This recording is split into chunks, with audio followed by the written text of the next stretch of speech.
duket sikur rastet e të rinjve që janë problematik janë shtuar krahasuar me më përpara. Ndodh diçka me prindrit e tyre, janë bërë prindrit më neglizhent, janë bërë, nuk e di, më të dhunshëm, nuk e quaj dot, sepse ndoshta brezi para 90-s ka patur prindër akoma më autoritar. Janë një sër faktorësh që duhet studiuar dhe antropologjia e individit. Por mendoj që një nga gjërat që është shtuar këtyre 3 dekadave të fundit, plus minus, i shtuar të ekspozuarit ndaj dhunës më lehtë, pra faciliteti për të gjetur modele të dhunshme. Dhe duke parë kryesisht në rrjetet sociale apo në forma të ndryshme duke u ekspozuar, po themi çfarë ndodh në Amerikë, e merr vesh në kohë rekord këtu në Shqipëri. Atëherë kjo i bën një formë modelimi.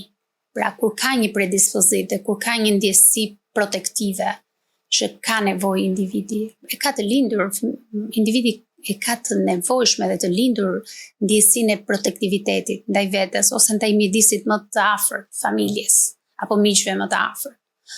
Pastaj janë substancat, individ që përdorin substanca, arsyetimin, pra sistemin më të rëndësishëm kognitiv, lobin frontal kryesisht e kanë të dëmtuar. Që thot arsyetimi i tyre është më i ulët, pra nuk i kuptojnë pasojat ligjore. Tjetër faktor mund të jetë modeli grupeve që rrethohen pak a shumë. Nëse janë 10 veta dhe bëjnë një sjellje të caktuar, ai 11 do bëj pa diskutim kryesisht të ngjashme. Familja, siç e theksova edhe pak më parë, për mua familja është themeli dhe baza e qytetërimit dhe njerëzimit. Kush ruan një mjedis të shëndetshëm në familje, unë mendoj që është shoqëri e bekuar.